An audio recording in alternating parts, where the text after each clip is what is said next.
Yeah.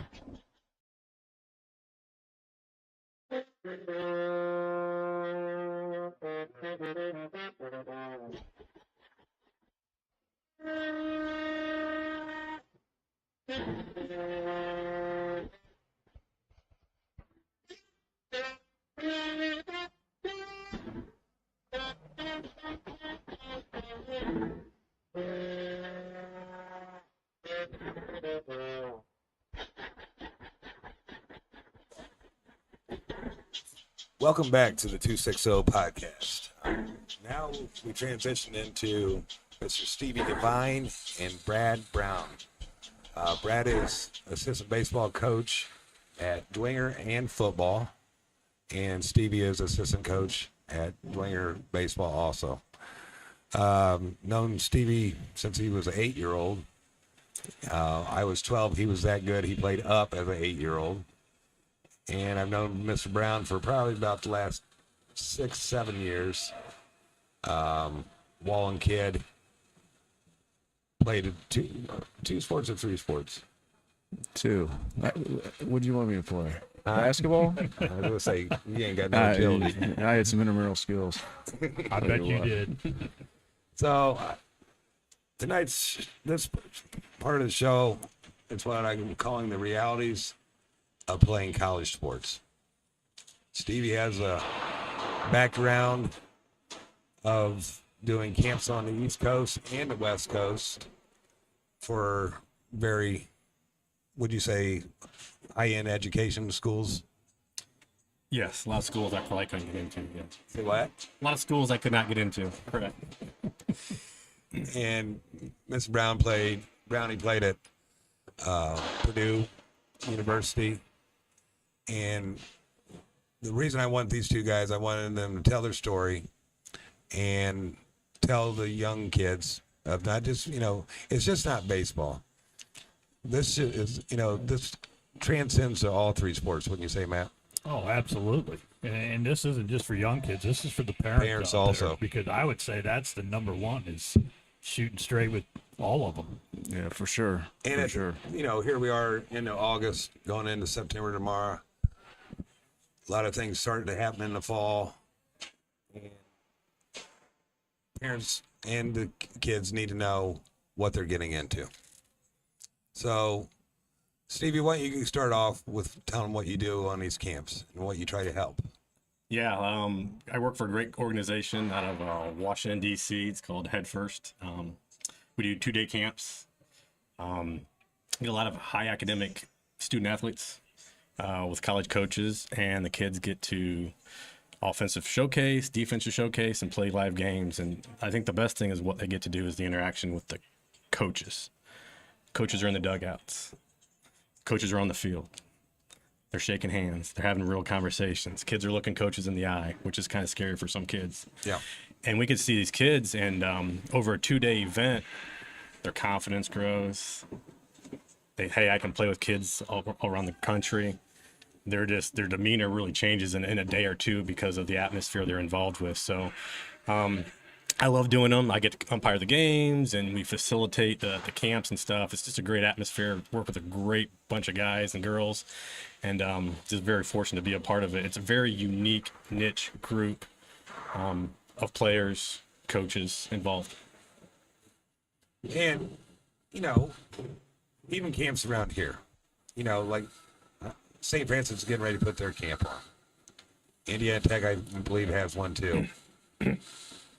I would tell kids, I think you guys would agree, get to those camps first before you waste the money going to the high-end Big Ten schools and see where you stand out. Would you agree with that, Brownie? I mean, I absolutely agree. If you can get to a camp locally, I mean, why wouldn't you? Yeah. I mean, if it's in within the budget and it's got something you're interested in, why not? You don't need to go Michigan or IU or whatever. If you can, great. But if not, there's a lot of good quality camps around here. There's a lot of good coaches around here. And to that point, Brad, when you say Michigan, IU, wouldn't you say those guys already have the kids they're looking at already? I mean, Steve can add and jump into this too, but it's so crazy anymore with the age at which kids start to get looked at, right, wrong, or otherwise, to me, it's a little bit silly in some regards. Some kids have barely even hit puberty, if at all. Some kids, we all have the little league experience of the guy that threw gas that was, whatever. And I coached my son's 14U team last year. It'll be 15U this year. But you come across these kids, and I'm like, guys, remember this kid, okay? Because you'll see him at the gas station someday, filling your tank or checking your oil. Because it was fun being a great little leaguer, but what did you ever end up doing? Because those kids don't have then the motivation to work. There's not that fire. Well, I totally agree with what you're saying, Brownie. I mean, that's, the frustrating thing is, again, the over recruiting by these baseball coaches. I mean, it's become down in Louisville. I mean, he was notorious. McDonald was for, he over recruit. And the next thing you know, some of these guys are out here, they're out because, hey, I committed to Louisville. Dude, you're what? Freshman, sophomore? I mean, there could be so much more out there for you, or you could get caught in a numbers game. And I'm not just trying to call out Louisville. I mean, there's other. No, they're all over it. SEC schools are notorious for it. Yeah, and it's just again, it's a. Don't get it's a caught up in the heartbreaking. letter. It's a heartbreaking situation at the end of the day for some of these kids because they're a number, and it's crazy. Think about this, guys. Today is August 31st, 2023. Most colleges and universities in this country have been in school for 1 to 2 weeks. Would you agree? Yeah. Easy. There are hundreds, maybe thousands, maybe tens of thousands of kids all across all sports who are thinking, what right now? I'm going to transfer. Yeah. This isn't what I thought it was. 3 weeks in. I'm not going to play here. I'm too far from my mom and dad. The school doesn't have a football program. Now they're answering those tough questions. And I see that and I'm like, it's real. I don't know the exact numbers. I just know those conversations are already happening 1 to 2 weeks into school. Yeah. Oh, absolutely. No, I mean, transfer portal city, baby. It's crazy. Well, just what ends up there, and you're right, though. I mean, there's a multitude of situations that they just some kids either they can handle it or they can't handle it, and it's sad, but it is reality. It is reality. I agree. And That's so what the show is about, reality. I think it is, and I think it's just eye-opening. And parents want what's best for kids, 100%. And I think high school coaches, college coaches, that communication needs to improve. I think summer coaches, you and I have had some amazing, wonderful conversations Yes, about summer programs and high school coaches and the disconnect. And I'm just talking baseball. But we have a great opportunity, though, too, to come together. And I've talked to people who are willing to have those conversations. And they're not always easy conversations, excuse me, but it's better to have that conversation now. And I think that's just a growth opportunity for kids and their parents. Well, me and Brownie was at lunch this week, and I brought up Noah Frymuth. Yeah. And Brownie, go ahead and tell the whole story about Noah. Well, Noah, obviously a very talented kid for us at Dwenger, a leader first and foremost. Wasn't afraid to do anything, did whatever he was asked, volunteered to do everything, right? And got an opportunity after high school to go down to Purdue as a preferred walk-on. That was Coach Schreiber, Doug Schreiber, who's now the head coach at PFW. It was his last year, and Schreiber talked to Noah, and they had a good conversation, and Noah ended up going down. Unfortunately, then, Schreiber and Purdue parted ways. So where does that leave Noah Frymuth? Well, it left him with Mark Wazakowski, who's now the head coach of Oregon, an outstanding coach, by the way. But, Coach Waz came in and he brought his own guys, and he had guys from the West Coast and others, and JUCO guys that he'd been looking at, and he brought some of those guys in, and now it was a numbers game. And the kid from Fort Wayne was the preferred walk-on, similar to me. It was fortunate. He wasn't. Right. It worked out for Brownie. Worked out for me there in that situation. I mean, you can say worked out or didn't work out one way or the other, but it also worked out for Noah in the end because he found a good home at St. Francis.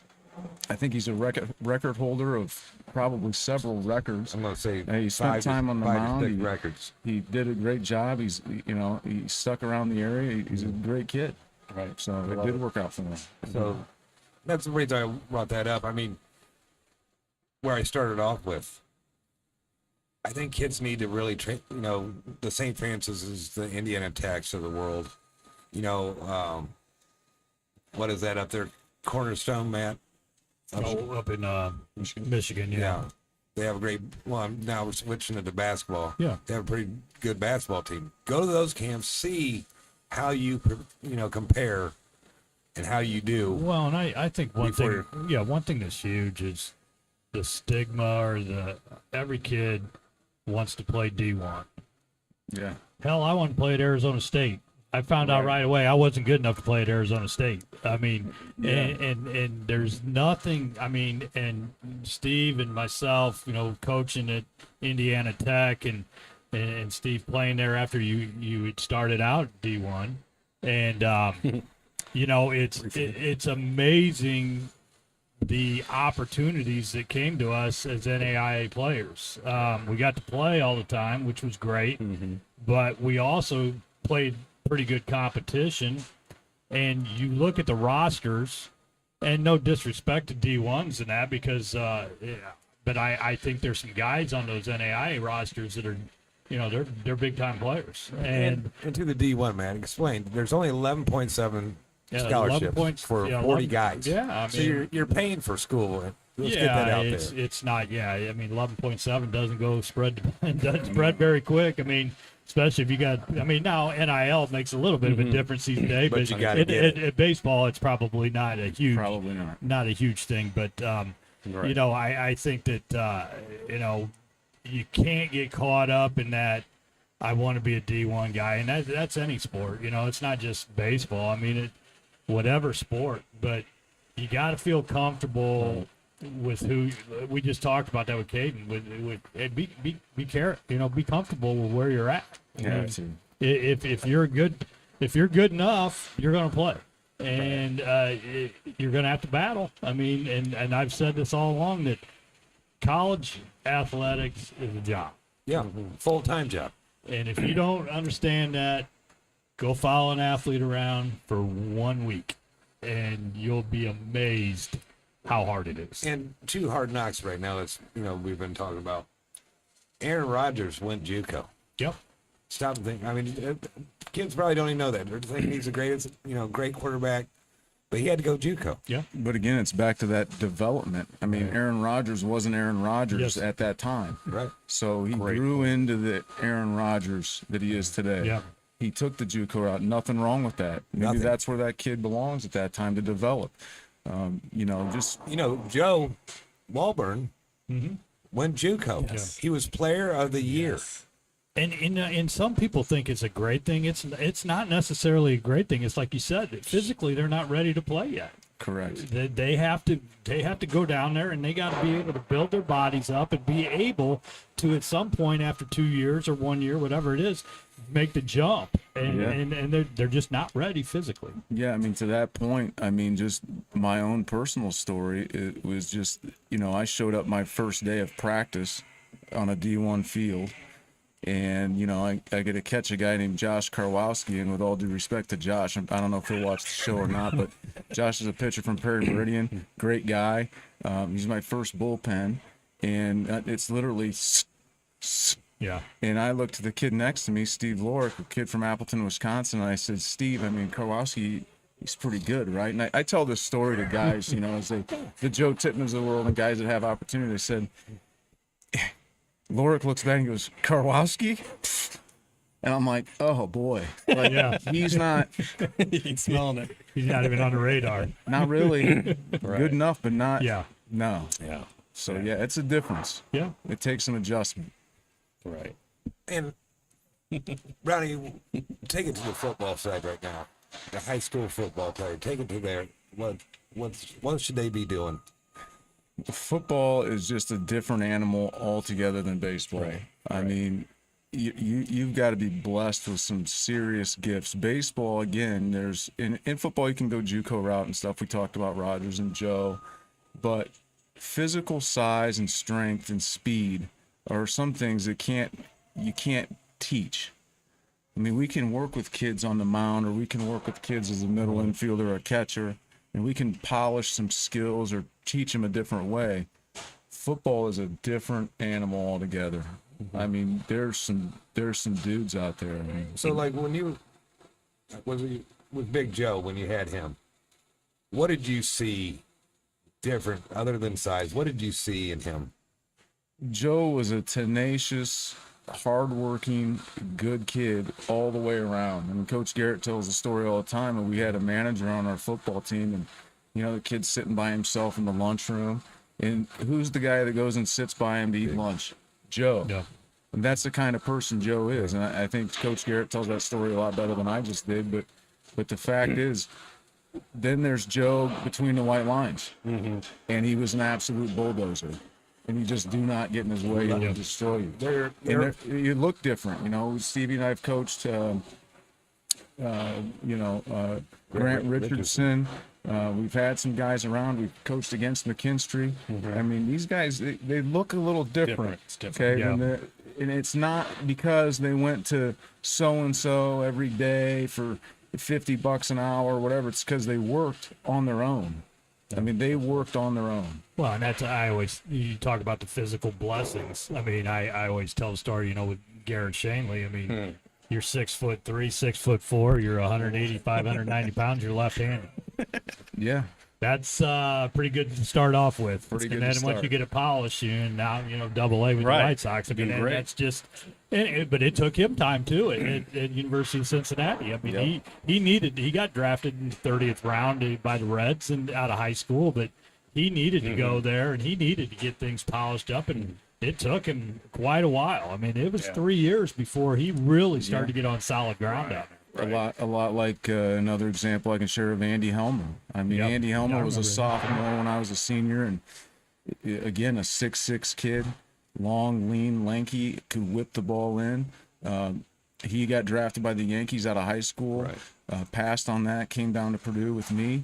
And Coach Green at the time thought he was the greatest thing since sliced bread, like everybody that comes in fresh, and he found out real quick that his 94-mile-an-hour fastball didn't mean nothing anymore. Yeah. It was straight down the pipe, and it got turned around. And he made the adjustment and got drafted again. Yeah. Ronnie, when you talk about, you just see something different. At lunch, like we was talking, you tell every kid during cuts, I got cut. Everybody gets cut.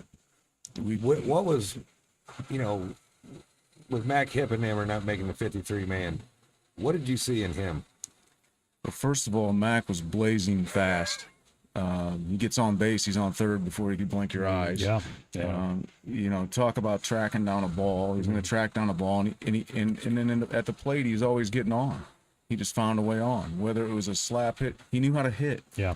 And he did a heck of a job. Football-wise, what did you see? Again, the speed. And Mac was before I started coaching over at Dwenger, so a year or two before I started helping with football. But again, the speed was different. I tell you, you was in my head all day yesterday because you just said, we all get cut. Yeah, I tell the kids that, and Steve's heard it probably a million times. I mean, it's tough on us as coaches when you have to cut kids, because you're ending someone's dream, and it is the worst day for us coaches at I would agree with that. Brownie knows. Yeah, it's just you see a kid that we call a bubble kid, and like, well, if we had the time. Well, in high school, you don't have the time to work with them. You got a couple of weeks, and then it's JV and varsity separate, and you go your happy way, and you don't see them again. But that's the hardest day, is making cuts, and it's just tough. Yeah. It's tough. But I tell the kids, like, look, at the end of that, I mean, we've all been cut. I mean, at some point the game ends, and then what are you going to do? And Stevie's great about, when you want to go to college and play baseball, if you're fortunate enough to have that opportunity, he can talk more on that. But, go somewhere that not only you're going to fit in and play a little bit, maybe, you're going to make some contacts, you're going to get an education, and you're going to set sail in the world. And just the other day, sorry to take the mic for so long. I ain't yapping. You're good. That's why I wanted Keep you. rolling. That's why I wanted you. Look, the other day I saw a tweet, and Coach Garrett actually sent it out to us football coaches. There's a football coach, I believe, in Pennsylvania. I could be wrong. Could be out. It's out east somewhere. Yep. I saw it myself. He said, look, 7.6% of these kids, athletes in high school, not just football, but athletes in high school, 7.6 are going to go on to play in college. But 100% of them are going to become adults. Mm-hmm. Yep. So what can we do as coaches to help them get prepared from a mindset and a mental standpoint, the daily grind of life? And that's where it's fun to see guys come back. You know, Skylar Knoll and David Peters are now Fort Wayne Police, on the Fort Wayne Police Department, Jared Gernhardt. It's cool to see those guys. And Frymoose, you know, working for the state parks. And, you know, you see guys having success in life and going on and having kids and families and whatever they do. And that makes us proud as coaches, too. And I think that gets lost in the shuffle, and it gets lost with the parents a lot. They think that, hey, my kid needs to be an all-star. Well, not necessarily. No, I mean, we just had our golf outing 2 weeks ago, and all the guys that come back for that have gone on to have great success in their lives, in their jobs. Right, yeah. You know, again, you know, Colin Brockhouse, it's funny, last Friday they had their first baby, that baby boy. And he's down in Houston, Texas now as a physical therapist. And he goes, I texted him, I said, hey, congrats, you know, and he said, hey, the kid, you know, I said, you'll be great parents. And he said, yeah, he goes, plus the kid's smart. We had the kid before the Notre Dame game on Saturday. And I said, you're you know, smart kid already. And he goes, you're damn right. But those are the kind of conversations that you have. I mean, and that's all, you know, that's one instance there, but it's many players that text you or call you or, you know, tell you, hey, coach, you know, thanks for what you did, you know. And Coach Frame down at Huntington, he always had he had a pretty good quote. He goes, you know what kind of, if you're a good coach, by how many weddings you're invited to by your ex-players. Yeah, that's true. And it's so true, because, I mean, look at, you know, the relationships that you have with your coach. Stevie, Good point. I always tell young parents, you know, it's all about innings. Get your kid as many innings as he can, because, you know, the end of the year, 8th grade year is coming fast. Sure. And then here comes high school. Sure. He goes, you know, to my point of, we had Dean Dorfler on, and Dean did great, in my opinion. Yeah. But I always tell him to go to Wildcat still. You were a big part of Wildcat. Yeah, played over Northwood. Yeah, we're all alumni there. Alumni. Coached Wildcat. Coach Brownie coached Wildcat too. I coached at Hamilton Park, and we had great kids there. And some of those kids that I coached at Hamilton Park actually played high school ball. I might have played high school ball against them. Some went over and played college ball with us too. But yeah, just Wildcat baseball is just fantastic. It's development. It's playing. It's playing. Yeah. It's coaches and players. Because out there. When I was getting to great. it, here comes 9th grade. This goes to what Brownie said. You know, somebody's getting cut. Sure. And here's what I think about from a baseball standpoint. At some point, we're all going to take the uniform off, right? Yep. What are we going to, you know, we can still be engaged in baseball in some capacity. There's, you know, Kevin Kiermaier plays baseball for Toronto. His brother does what? He's the groundskeeper at Wrigley Field. He's involved in baseball, right? Yeah.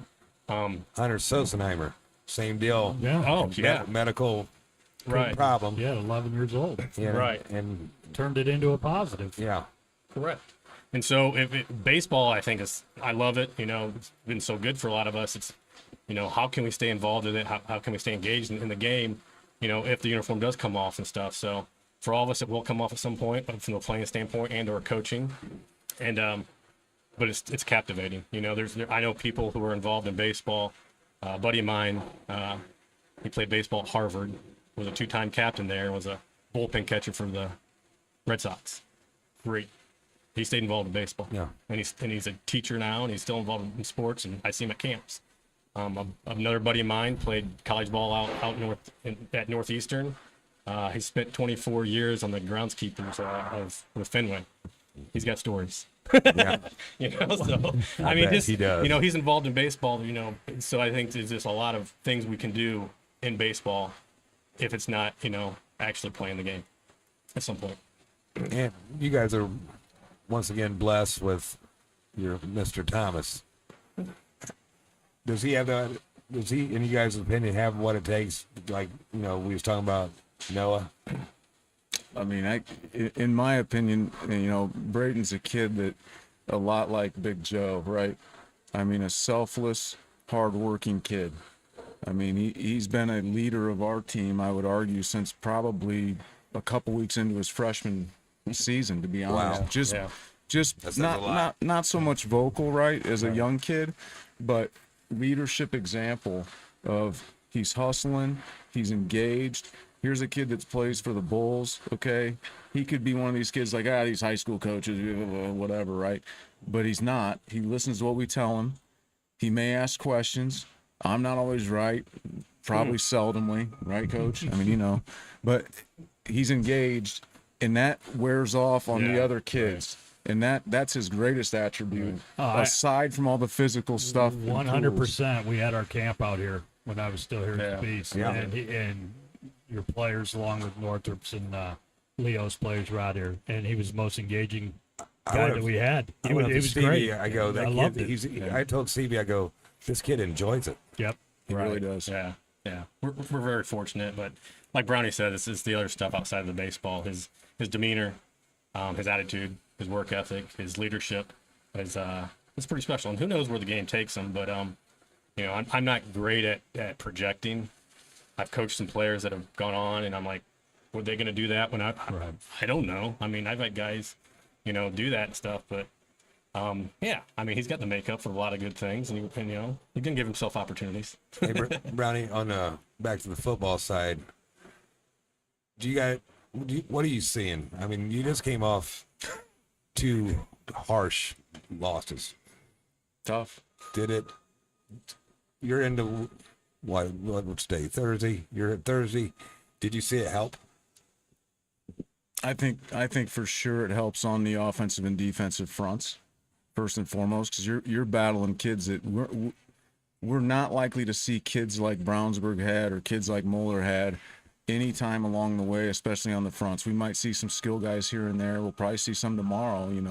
I mean, Northside's got some guys, but as far as across the board at 6'5", 300 pounds across the offensive line. I mean, Brownsburg, we could have played St. Francis the first couple of weeks, to be honest. I mean, they were big dudes, but I think that makes us tougher. It gives us what I call the little guy tricks, so to speak, so that we start playing, people of our size of school and more in our weight class, as Coach Garrett would say. I think that gives us a little advantage. Now, they took some licks, man. I mean, it's just the way it is. It's, we're a middleweight fighting heavyweights. Yeah. And that we signed up for it, and that's fine. And that's the way it is. And I think ultimately it makes us better. Did you see the team come together? You know what? It was yes. It's in the short answer. The guys were very together, and it was very positive to see. Especially after last week, one loss like that is one thing, but 2 in a row is a tough lick, and they were very together. I mean, there was nobody. That's what you want. There was no infighting. There was no blaming. There was no nothing. I think it brought us together ultimately. And there'll be the naysayers out there and all our pals in the stands and everybody else that say it's crazy, and whatever. I mean, whatever. Right. You're with us or you're against us. End of the day, that's it. Yeah, absolutely. Bottom line, it's done and over with, and here we are going in week 3. Yeah, we move on, man. We're on the 3rd rung of the ladder. It's week 3. Here we go. Yeah. Boys, I'm glad you guys came on. I hope parents listen to this and understand it's not easy at all. Well, and there's different levels to go to. I would say this too. There's too many rival organizations, in my opinion, that will sell you the bill of goods. Absolutely. And they will tell you, and they will tell you you're going to play college ball. You're going to be. It is so hard to make. I mean, to make a high school team. Yeah. A quality program. It's hard to make a high school team, let alone trying to make a college team, and that's where you got to really, weigh things, because there again, you don't want them to, hey, I'm so and so and I'm running this organization, and we're gonna go play down in so and so, Grant Park or wherever, and there's gonna be all. Well, it's just, here's a good one. Somebody came up to me one time and said, "Yeah, my kid's going to play 8-year-old travel ball," and I said, "Who the hell is going to come watch an 8-year-old travel team?" Terrible. And it wasn't to demean them or anything. But I'm like, why are you not playing minor league or little league baseball? For a couple years. Then if you want to venture out, I get that, but you're wasting. I don't want to say wasted, but I'm going to say wasted. no, but what's the end goal here? And some people, that are talented, it's going to work out for them. Yeah, and I tell my own kids, be good at math and science. Yes. That's what you need to be good at. Yes. Be good at math and science. That'll open up more doors, Absolutely. more finances than Because baseball, again, especially. we all take the uniform off at some Yes. point in time. Absolutely. So yeah, I mean, I see that day in and day out. No question about it. Once again, appreciate it, guys. Appreciate you guys. I hope people Thanks for having get us. this out to not just baseball parents, but it's Athletes. all sports, because I always say this: we are a society of 6-footers, and that means to me 5'10" to 6'2". There's not a lot of 6'6" Joes out there, okay? So yeah, if you're at 6'6", you got a chance in the NBA, you got a chance in the NFL, but the rest of us, we're average 6-footers. Yep. We're not 6'7". No. We're not going to the NBA. So I'd be happy if I was 6 foot tall. Are you kidding me? Me too. we'll wrap with the rapid fire. Go ahead, Brownie, start off. All right. This is for both you guys. Let's see. Need your glasses? You need glasses? I do. Oh. Weird or fun family traditions? I know the Devine family pretty well, but I want to know what. Oh man. I told them about that on the radio. Well, I guess the weird one for me, if it's weird, it was just always Christmas time with my mom's side of the family. Okay, my mom's the oldest of 10 kids. Ooh, yeah. And my youngest aunts are 5 and 6 years old when I was born, and so it was like, I'm the oldest of like 38 grandkids, and it just was a chaotic mess with a piñata and basketballs. And we had a gymnasium running out. It was just, so that's a little bit, for some people, a little weird. Are For you me, a it was Tibbin? almost, but not quite. Stevie? Well, my mom was a good cook and baker. I learned how to bake food, and I appreciate good food. Oh, boy. Stevie does like food. He asked if we could get some to eat before this. I don't have to. Once again, thanks, Glenn, for watching the show. Past or present, who would you guys like to sit down with and have a drink with? Go for it. I mean, I'd be remiss if I didn't say Jesus himself. I know that's probably a pretty popular answer, but other than that, going back to my family traditions and things, my grandfathers were both a big influence in my life. They're both passed. My dad's dad passed when I was 15, and I was his only grandson. So I mean, that was, we used to fish a lot and things like that. I'd love to get in the boat with him again. Yeah, very nice, Stevie. From a baseball standpoint, it'd be Anthony Gwynn. Tony Gwynn, I just loved watching him play and the way he carried himself. And great human being again. I thought so. And, it'd be fun to pick his brain. And Ted Williams. Go ahead. What are you watching on Netflix? Good. I couldn't tell you. I'm probably not watching Netflix in the last month or two. Really? He's been busy. I'm watching Swamp Kings right now. I got the fourth episode up tonight. Not an Urban Meyer fan by any stretch of the imagination, but the show's pretty entertaining. Yeah, I watched the first one so far. I haven't started it yet. Yeah, It'll be good for you. What's your favorite restaurant? I'm pretty sure I know what Brownie's going to do. What's your favorite restaurant in the fort? In the fort, you know what? I love Mexican food, and I'll go to Salsa Grill. It's also very good. I can handle that. I'll give the shout out to Jason. I knew it. Jason Devine over at Black Canyon, man. Yeah, good call. That's been the number one answer. Number one answer is there's not one thing on that menu that isn't good. Black in my Canyon opinion. by far number one answer. Yeah, for sure. I'm gonna go with the final question here. Okay. Greatest sports moment For me, for both. Yeah, could be in the coaching realm, or it could be on playing. Yeah. I probably get emotional about talking about it, so I don't know if I can talk about it. Try it. So, I've had Mitchell Sims. Yeah. Brummy knows him. Yeah. Kid I recruited out of I was an assistant coach at Indiana Tech. Went down to Kentucky, St. Catherine's Community College down there, beautiful campus. Head coach Brad Shelton, who's a great coach at Cumberland now. Recruited some kids in the summer, and Mitchell happened to come to Indiana Tech. He would have came in the fall of '99. 2 weeks later, I left to go out to Maryland to grad school.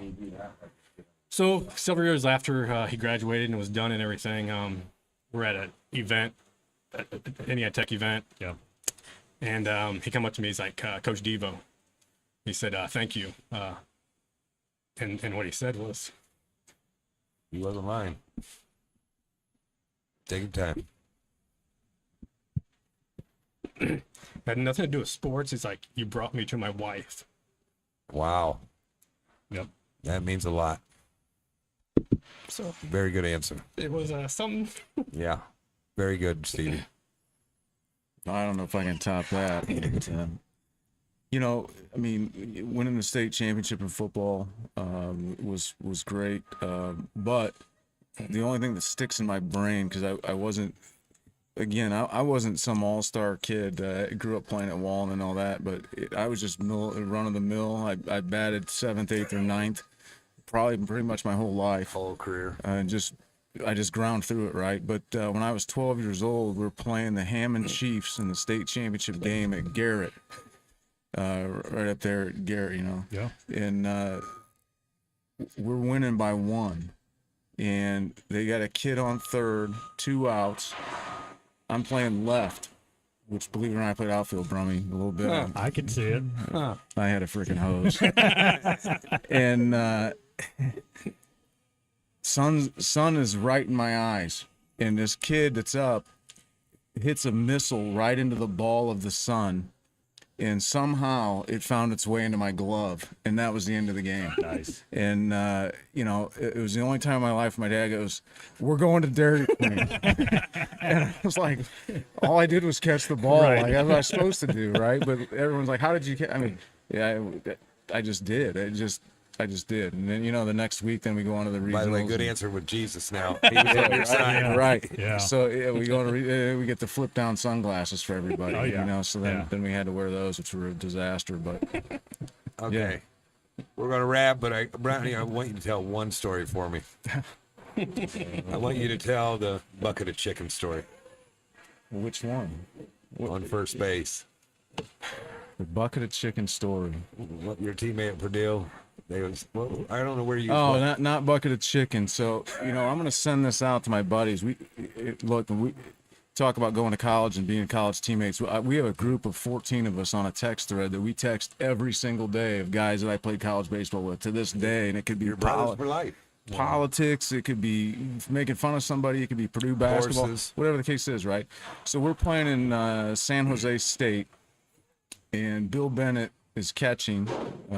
He's from White Bear Lake, Minnesota, and Bill was a husky guy, not fat. He was actually very strong. He was pretty good. He was a converted outfielder, a catcher, which didn't help me out any. But the fans there were relentless. And it wasn't chicken; it was Jack in the Box, which is a fast food chain right out west. Pally. And so whenever Bill would get up to bat, the chant was "Jack in the box, Jack in the box." And I mean, we were just dying, right? And so then we played him a doubleheader that day. In the second game, these people went to Jack in the Box and had a meal set out on the top concrete backstop for Bill when he got up to bat. I'm like, "Bill, we got you the burgers." You know? And didn't he eat them? I don't remember if he did that, but I don't think he did. But we were just dying. It was hilarious. Oh, boys, I appreciate it. Once again, I hope everybody can get this out to as much people that you can. You guys are good dudes. Especially your young, the young folks. Yeah. Joe, hope you're having a great time down in Dominican. You can come back Sunday. Enjoy the sun. Absolutely. Waves. Matt, appreciate your time. Yes, sir. Charlene, appreciate you. Sonar, thanks for making the trip again. And we're out.